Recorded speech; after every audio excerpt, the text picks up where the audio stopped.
Așa, salutări! Azi e vinerea, e ajunul de Paște la americani, la Easter, la dânsii. Și iarăși am luat și-o fost. Ia uitați-vă ce construcții s-au primit aici la noi. Și interesant dacă ne uităm după, parcă pare mai sus decât Dracu. Parcă am măsurat 16 maximal ce noi putem lua. Aici sunt niște conveiere, se duc la o uzină, nu știu care acolo, de un New York.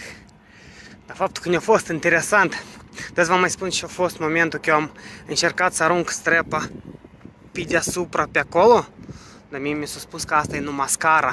O zis că main beam, care e ca ăsta de metal, e ca acela e principalul. Și trebuie să aruncăm ca să o primit pe acolo. I-am mai pus chain, 1. Aici niște chestii, 1, 2, ia uitați-vă, astea, unde să le văd eu. Ele se mișcă pe roți. Axele astea să fie puse ca la astea și ele să fie transportabile. Ia că le roțele lor. Le-au pus aici. E ca iar, uitați, e ca des mai facem ca așa. E că aici un chain, îți primește 1. Asta da, prima scară, ele sunt 2 scări, este jos, cred că e ceva inițialul care așa de sub. Acolo chain-ul stă la a doilea scară în spate și e ca la a doilea scară în față. Și am mai pus chain-ul și aici. Adică i-am mai adus una, dar oricum, iarăși am pus o străpă. Ia uitați, am găsit la dânsii un carpet, ne-am tăiat bucățele și am pus la să nu-ți primească că tăiem străpurile. Da, i-a fost destul de așa o leacă interesant.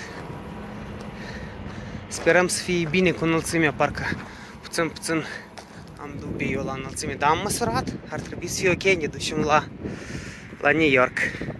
Bună dimineața!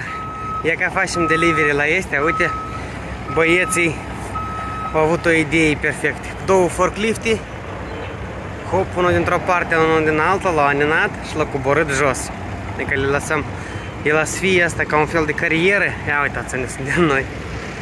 E că el să fie ceva de genul ăsta, care pe roticele e ca acolo, deci ne uităm.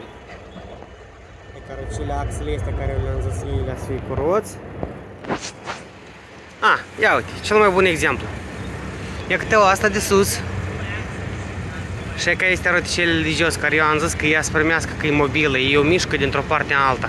Sunt ca niște transportoare care văd că formițează cheatra, o face ea ca în felul următor. Așa. Da, e ca un fel de carieră, e ca e una o scos, am așa să o scoată și pe doilea. Băieții, bravo! Bravo!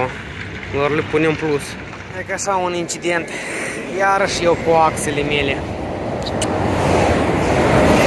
Cam prea am explicații, dar cred că să înțeleg. Ia uitați-vă ce s-a primit aici la noi. Nu înțeleg. Cum orică barabanul a plesnit și a zburat tot. Și el s-a primit că a avut deja free play-ul ăsta între tajaroțele. Ia uitați-vă, parcă aici e întreagă, așa câte ceva. Dar ele și s-o deșit, dar nu am observat eu nimic așa de... O roată a zburat pe highway, s-a dus pe mediană, una ia câte o e aici. Mai uitați și aici și s-o ros. Și ne-a făcut mie aici de sub. O formată aici, dar cel mai interesant că e ca oversize-ul care vroiam să zic eu, că el e un fel de oversize, dar parcă pare ca legal. Truba asta, noi trebuie să-i facem delivery mâine, ca să fie probleme.